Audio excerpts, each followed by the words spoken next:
très urgent du côté de l'Afrique de l'Ouest aujourd'hui. Une mauvaise bonne nouvelle est tombée. Une mauvaise bonne nouvelle est tombée pour l'Afrique de l'Ouest, encore une fois de plus aujourd'hui.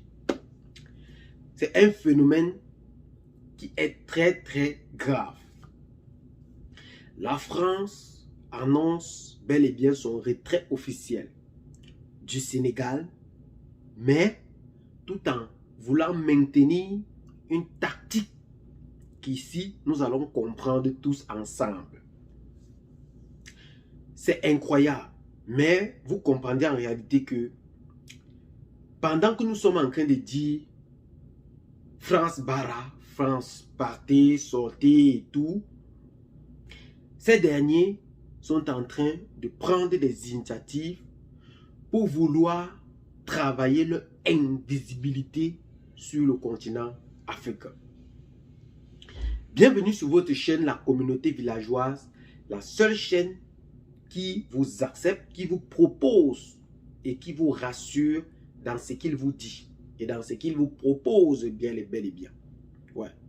Notre ambition ici est de défendre le panafricanisme africain, dont les trois présidents de l'AES, le colonel Assimi Goïta, le capitaine Ibrahim Traoré et le général Abdourahmane Tchani, ne cessent de faire preuve de cette souveraineté et de ce nationalisme en réalité que nous avons décidé donc de leur suivre.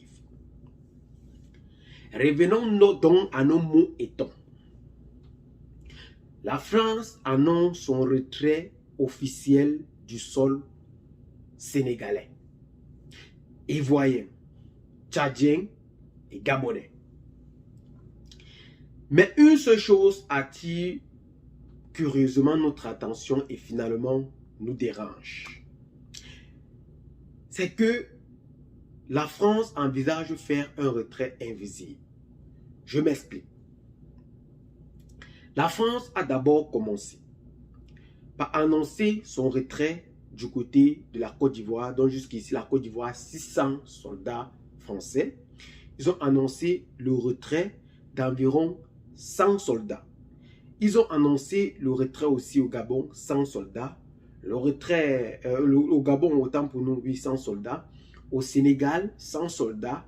Et au Tchad, dont ici, ils comptent 1000 soldats, ils ont annoncé de retirer 350 soldats. Ça, c'est la nouvelle dit jusqu'ici. C'est une très belle nouvelle. Jusqu'à la fin en décembre, ces soldats français quitteront officiellement le sol de tous ces pays précités. Mais une seule chose attire notre attention. La France ne veut pas définitivement quitter le territoire comme il est en train de dire. Pour deux raisons. La première raison est que nous connaissons le sentiment anti-français qui ne cesse de s'accroître, anti-politique française. Pas anti-française, désolé pour le terme. Parce qu'ici, nous ne détestons pas la France, mais nous détestons bel et bien la manière avec laquelle nous coopérons et que nous, pays africains, nous continuons encore de coopérer. Nous, on connaît bel et bien ce sentiment de coopération française qui ne cesse d'accroître, dont la population demande pure et simplement le déménagement de cette base militaire pour qu'ils rentrent chez eux. La France envisage donc une tactique plus proche. Et ils envisagent donc de satisfaire cet ego, de satisfaire ces Africains qui aujourd'hui accusent la France d'être la cause anticonstitutionnelle du continent africain. La deuxième raison est que ils veulent en effet mieux sécuriser leur aspect du côté de l'Afrique. Plusieurs présidents africains aujourd'hui installés à la tête des États sont soutenus par la France.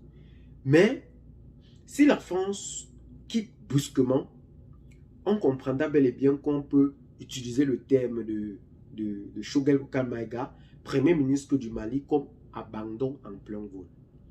Qu'est-ce qu'il veut donc faire? Il veut donc entretenir des relations un peu plus stables d'une manière à ne pas laisser leurs empreintes lors de leur départ. Ils envisagent donc de créer une force invisible. Je dis bien, une force invisible qui va opérer d'une manière légale sur tous les sols africains, mais tout en maintenant cette coopération avec les pays, avec ces derniers. Ousmane Sonko, actuel premier ministre du Sénégal, disait d'ores et déjà qu'il faut revoir encore cette coopération avec la France. Depuis des années, après les années 1960 jusqu'à aujourd'hui, on n'arrive pas toujours à comprendre pourquoi ces bases militaires sont toujours autant justifiées du côté de l'Afrique. On appelle donc ces derniers à revoir ces accords avec ces bases militaires. Mais tout en maintenant, je dis bien, tout en maintenant les coopérations militaires avec la France. Ça, c'est ce qu'a dit le premier ministre sénégalais, Ousmane Sonko. Mais ce qui nous dérange dans ça, écoutez vous-même les propos de ce dernier, de Jean-Marie Bockel, dont la France aujourd'hui a mis dehors pour venir demander au fait aux Africains ce qu'il faut faire pour maintenir l'armée française d'une manière invisible en France. Ce dernier répond pur et simplement. Une présence non visible, mais maintenir un accès logistique, humain et matériel à ces pays, en renforcer, montre l'action qui répond à leur aspiration. Ça, c'est ce que répond Jean-Marie Bockel, ancien ambassadeur de France, que le gouvernement de Macron a donc décidé d'octroyer ses pouvoirs de venir sur le sol africain pour demander en réalité ce que veulent les présidents africains vis-à-vis de cette nouvelle coopération. Parce qu'ils ne veulent plus être chassés comme c'est le cas, comme c'était le cas au Niger, au Burkina et aussi au Mali, nous savons bien. Et nous avons compris aussi ces sentiments aussi du côté du Tchad qui ne cessent de s'accroître de jour en jour. Donc ces derniers dons, ils ont décidé de mieux quitter la table quand il n'y a plus de respect. Mais quittant la table tout en restant debout, en voulant manger maintenant étant debout. Ça, c'est une nouvelle technique que la France aujourd'hui est en train de vouloir entreprendre. Quitter la table, mais en voulant manger étant debout. Oui. En voulant manger étant debout. Ils ne veulent plus s'asseoir. Parce qu'ils ont compris que la chaise qu'on a donnée auparavant, ce n'est plus la même chaise. Ils veulent donc quitter pour rester debout, mais tout en mangeant. C'est l'objectif premier aujourd'hui que ils ont décidé d'entreprendre pour nous et le gouvernement africain. Et c'est ça l'objectif premier de l'Afrique aujourd'hui. De rompre, de défendre nos droits, de montrer aux yeux du monde que le continent africain n'est plus un continent dupe comme dans les années passées. Aujourd'hui, on a besoin d'une coopération gagnant-gagnant. Une coopération qui va répondre aux aspirations du peuple africain. Une coopération qui ne sera pas seulement une coopération de paternalisme, mais une coopération qui montrera aux yeux du monde que le continent africain ou un pays africain peut entièrement grandir aussi grâce à cette coopération. L'aide est la corde qui suspend le pendu. Si jusqu'ici, l'aide française n'a jamais aidé un pays africain à se développer, nous pensons qu'il est temps de se détacher de cette aide qui est entre guillemets jusqu'ici mal vue par tous les concitoyens africains.